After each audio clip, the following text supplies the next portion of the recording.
I am checking out a new series today.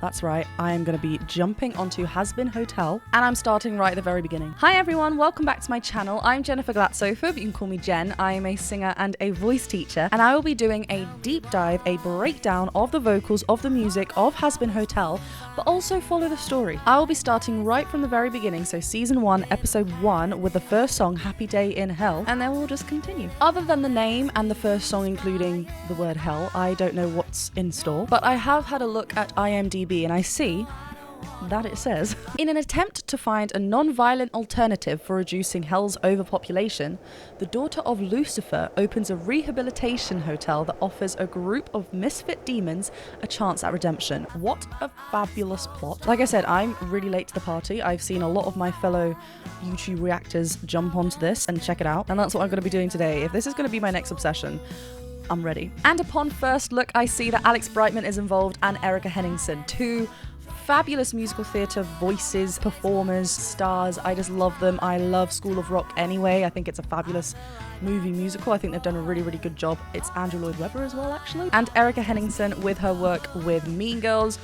Wonderful. I'm excited. If this is your first time clicking on one of my videos, then thank you very much. I just want to let you know that this is a reaction and an analysis video, so I will be pausing and breaking down the vocals. We're gonna have some fun. Oh, and just quickly, if you're wondering what song is currently playing, it is one of my originals. You can find it on my debut album, which was released earlier this year. The album is called Echo. You can find it on Spotify or wherever you listen to music, and you can also purchase a digital download or a vinyl record. All of the links are in the description below, as well as my Patreon, so go and check that out, as I may be posting these as early access videos over there. Who knows? We'll see how it goes. Anyway, hit that subscribe button and the bell button, and let's get to Happy Day in Hell. Wait, no way, I've just seen that Stephanie Beatrice is in this as well, as in Brooklyn Nine-Nine, and I saw her live in the 222 horror show on the West End, which was fab. I'm so excited now. I can do this. Somehow I know it. I'll get heaven behind my plans. Charlie, hold on. There's just no way Magic. I could blow it. Not this once in a lifetime chance. It's just a meeting. To change their minds and touch their hearts, or whatever angels have. This could be bad. Cheer up, Faggy. This could be swell. Something tells me that today will be a happy day in hell. Okay, but just don't sing to them. That bitch is halfway. Just don't sing to them, please, because that's not what we do in hell. Oh my gosh, this is... I'm feeling all the theatrical vibes. I have fallen into a trap. I'm gonna love this. Okay, we can really hear... I can hear... who is this first character? I'm gonna know the name by the end of this, I promise. Charlie something. She is... Erica, we hear this lovely, she's instantly got this light quality to her voice, so we're told that we should be on her side. She's the protagonist. She has got this lovely, well, we're singing through this quite mixy quality, this balanced quality throughout. It's not mega loud, it's not going into full chest thick fold action until the very end that we get that lovely, I think it's on the word day. I've got the lyrics here, so I'll check them in a bit. But everything's like, it's an I want song, right? We are thrown straight into this. This is what she wants to do. She wants to set up this place for the demons to go to. And we're feeling this. There's a sense of hope. There's this lovely light quality in the musical like instrumentation as well. It's beautiful. Let's just listen to what she's doing though vocally that really allows this to shine. I can do this. Somehow I know it. I'll get heaven behind my plans. Charlie. So listen to how like plans, this is really, really lovely and connected. I'll get heaven, da, da. This is really light. Da. We're not like full on thick fold belting it out. It's just keeping it a little bit close to her heart, because she's showing us what she wants to happen, what she wants to do. It's really, really, it's just beautiful. There's also some lovely vibrato as well, that lovely spin in her voice, which brings forward this like classic musical theatre style singing. Also, storytelling is fabulous, because sometimes we're not holding out on a note, we're sometimes cutting off straight away. It's just beautiful. Really lovely setting this up. I know it. I'll get heaven behind my plans. Charlie, hold on. There's just no way I could blow it. Not this once in a lifetime chance. It's just a meeting. I love cheer hands. I love how it kind of almost changes on that word. It's like we grow a little bit in strength in that connection with our vocal folds. The thicker the vocal folds are, the louder, the more chest connected we're going to be. The thicker and shorter we are, the lower we are in pitch as well. But also it amps up that volume. It amps us the thickness and the chest connection in the tone, the quality, the sound that we're after. I love as well on that not this once in a lifetime chance, which sounds really great in this beautiful dark vowel choice that I went for in this British accent.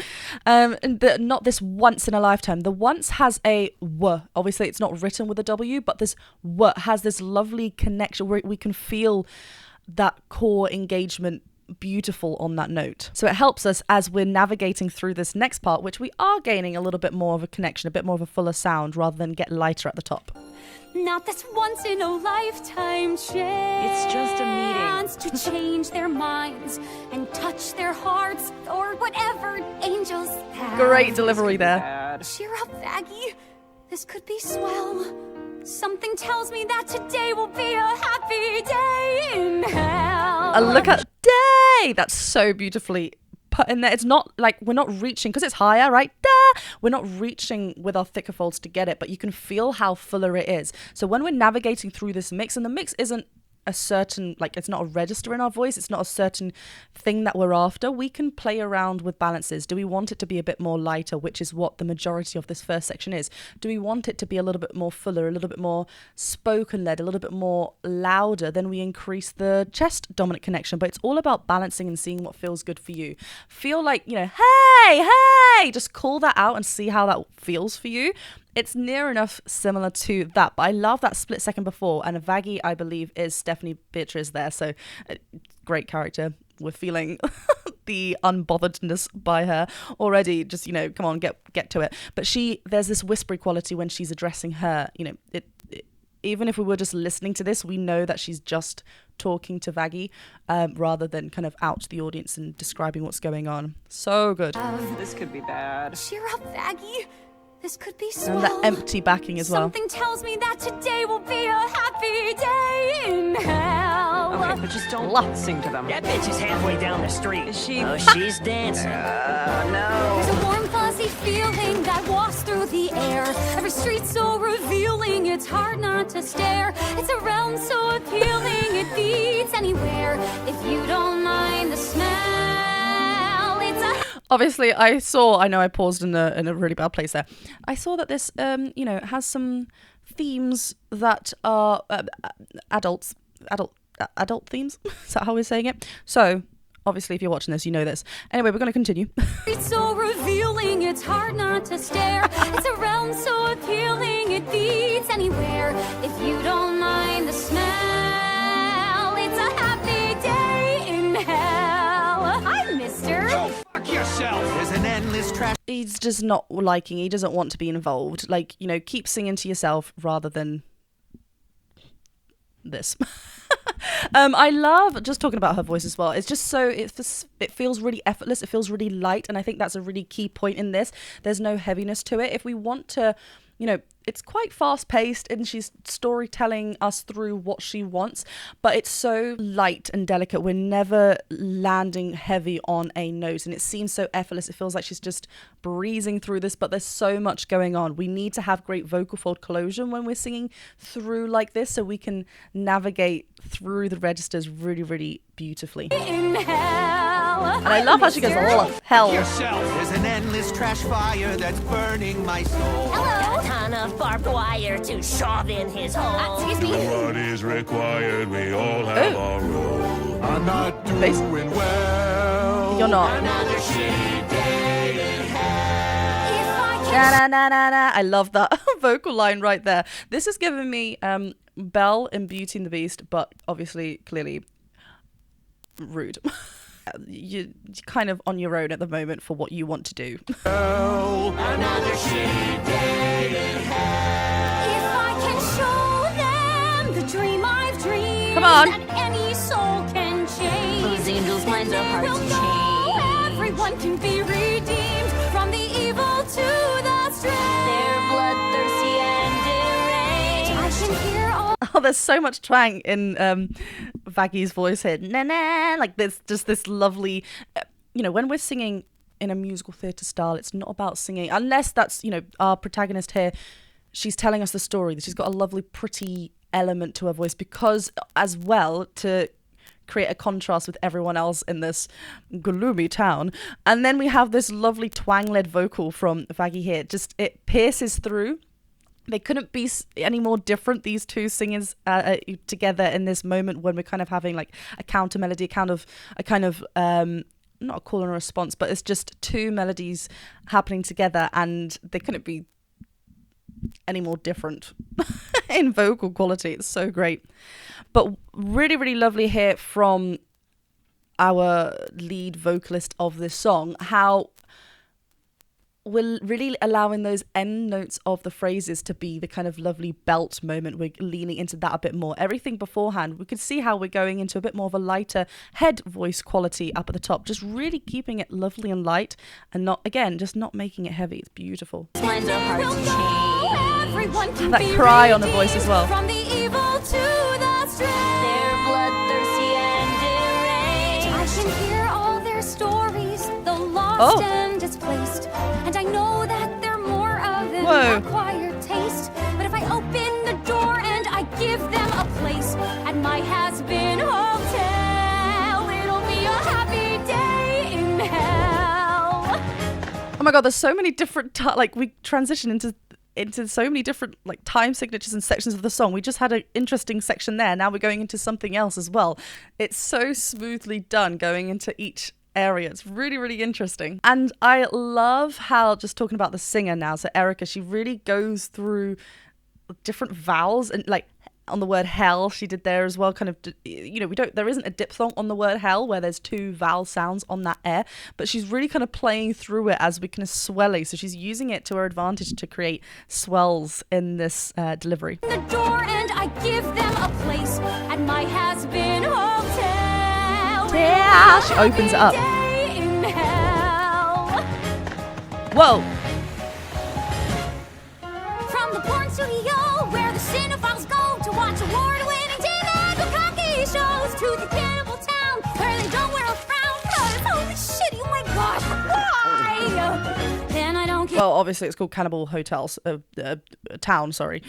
So I thought something was going to come, but that was disturbing. But listen to these vocals. Where are we, like, note-wise? Again, there's just such a lovely light feel to it, but we can hear how we are higher in pitch. So I think the first beginning part kind of goes up to a C sharp, so we're really going through that first passage. The first passage, or the first passaggio in one's voice. For female or higher set singers, it happens a little bit higher in note-wise, and if we're looking at the piano, it happens a little bit higher. And for male singers and lower set singers, it's a little bit lower. Obviously it happens around an F4, but for female singers it happens like that flip moment can happen anywhere, but like A4, B flat, B4, around that area. So we're really going over and through it, really balancing. So we have to start this section light. If we start too heavy, we're gonna hear an obvious change, and also it might be quite tempting to reach up with that. We have to start in a setting that makes sense, which obviously we're hearing here beautifully. And then we go up to an F5, I think, in this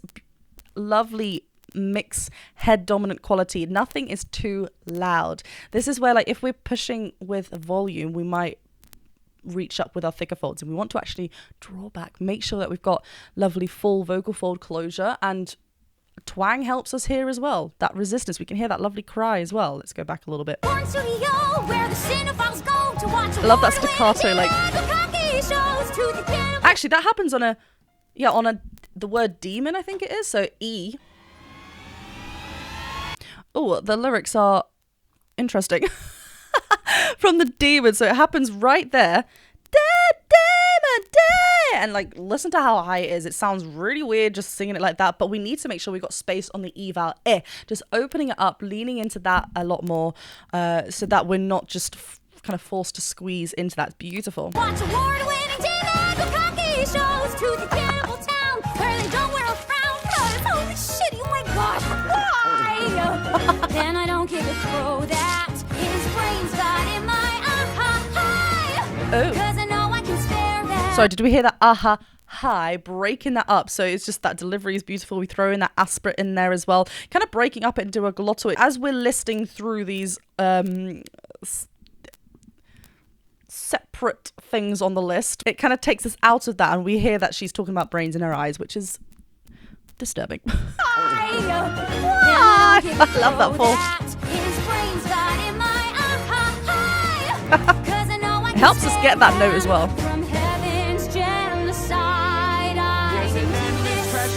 That's burning my soul. Whoa.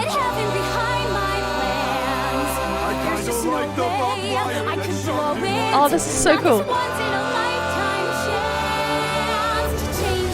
What a beautiful section. My parts. No thank you. I'm just gonna fulfill my destiny.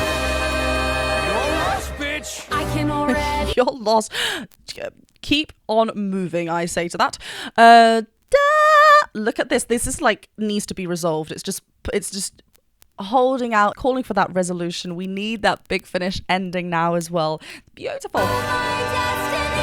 Destinies are it. Bitch. I can already tell.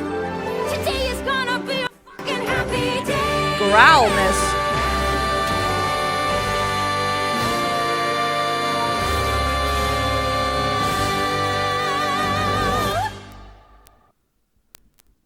Okay, hold on. That was a lot more vowel than I thought it was going to be. So now I'm prepared for, well, not prepared, but I feel like we're in the right setting for this song.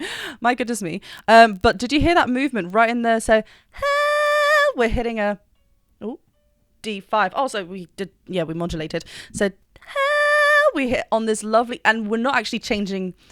You know, but earlier I mentioned how she kind of goes through. We landed on a hair and then open. We kind of go onto a diphthong. Kind of in a word. We're really just manipulating the vowels to change the quality. Here we're staying on the same open vowel because we're holding on that note. It's about holding on and just landing and celebrating that note at the very end as we hear other moving parts behind in the mix with the ensemble vocals. And it's lovely because we hear this movement, but then there's also a lovely glissando slide at the very end, which is kind of quite eerie in the setting as we're seeing everything. That part in the just before this, where we heard moments from earlier in the song as we're singing the chorus, as she's singing the chorus in front, is really, really clever. I love that because it calls, like, it might be something that comes back later on, but it's a great way to tie everything that we've just heard in this first song. You're lost, bitch. I can already tell. Today is gonna be a happy grit as well. Sorry. That is so nice. happy day.